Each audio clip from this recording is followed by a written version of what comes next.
उस्ताद दामन ने कहा था बंदा इक्को अयूब खान इस जहान अंदर, बाकी सारियां आराम कहानियां ने। हमारा भी जी चाहता है कि उस्ताद दामन की रूह से माजरत के साथ ये कह दें कि बंदा इक्को मोहसिन नकवी इस जहान अंदर, बाकी सारियां आराम कहानियां ने। मसला ही ख़त्म कर दिया है नकवी साहब ने, जो आज से पहले कोई पीसीबी का चेयरमैन ना कर सका। उन्होंने वो काम कर दिखाया है कि बार बार बार बार पाकिस्तान टीम के मुकाबले ही करवाओ। किससे? कभी श्रीलंका से, कभी जिम्बाब्वे से, कभी ओमान से, कभी हांगकांग से और कभी यूएई से। और उसके बाद कहो मुबारक हो मुबारक हो, हम 10 सीरीज़ जीत गए। दरमियान में जब कौम ज़रा बोर होने लगे तो कोई एक आधा मैच किसी साउथ अफ्रीका, किसी इंग्लैंड, किसी ऑस्ट्रेलिया से भी सीरीज़ करवा दो, वो ज़ाहिर है फिर हम हार ही जाएंगे। या अगर कुछ एक आधी सीरीज़ उसमें से जीत गए तो लकी ड्रा निकल आया, वरना हार गए तो रब्बों आई, कोई बात नहीं, एक सीरीज़ हारे थे तो वो जी पिछली सीरीज़ जीते तो थे। अब देखें ट्राई नेशन सीरीज़, और वो किससे रही है? श्रीलंका और बांग्लादेश से। ठीक है, श्रीलंका किसी ज़माने में अच्छी टीम हुआ करती थी, लेकिन अब उसका भी हाल हमारे जैसा है।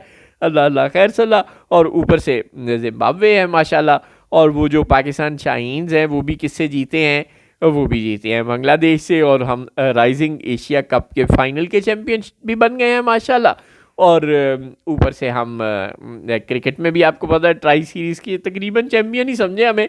और ऊपर से मौला खुश रखे हमारी अरशद नदीम साहब है, जो इतनी छोटी सी थ्रो फेंक कर हम कामयाब होकर आए हैं इस्लामिक गेम्स में से, कि जो किसी ओलंपिक गेम में इतनी थ्रो वाले को क्वालिफाई भी नहीं कर सकता होता। बारह जवाल तो है, लेकिन मोहसिन नकवी साहब ने उसको इस एक्स्ट्रा क्लेवर अंदाज में कवर किया है।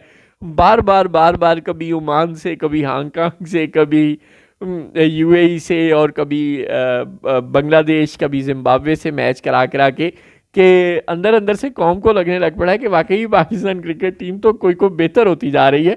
हालांकि हालात बड़े अजीब हैं, बड़ी अनफॉर्चुनेट किस्म की सिचुएशन पैदा की हुई है। जैसे मरियम बीबी कहती है ना कि देखो मैं जीत गई मुबारक हो। जाहिर है 13 सीटें थी, 13 में से 9 में वो अकेली लड़ रही थी और वो तो उन्होंने जीतनी थी। रह गई 4, तो 2 में तो पीटीआई थी तो उनको तो ज़बरदस्ती हरा देना था, वो हरा दिया। रह गई 2, तो उनमें से चूंकि पीपल्स पार्टी थी तो दोनों के दोनों जीत जाते तो बिलावल भुट्टो लड़ भी सकते थे, नाराज़ भी हो सकते थे। लिहाजा एक उन्हें जिता दिया, एक हरा दिया। गोया अकेले लड़के अकेली वो जीत गई। बैन ही कमज़ोरों से लड़के मोहसिन नकवी साहब अपनी क्रिकेट टीम को जिता रहे हैं। अगर हम ऐसे ही पूरा कौमी मिजाज रहा कि जहाँ ताकतवर आ गए वहाँ ढेर हो गए, और जहाँ कमज़ोर आ गए वहाँ हम लड़ पड़े और कहा मुबारक हो हम जीत गए हैं, और फिर कौम को कहा कि देखा हम जीत गए, हम कितने ताकतवर हैं, तुम ऐसे ही हमारा अदब नहीं करते हो। अगर हमने यही रवैया रखा तो कल को खुदा न खास्ता हमारी क्रिकेट की टीम का हाल भी बिल्कुल वही ना हो जाए जो असल में नून लीग का है।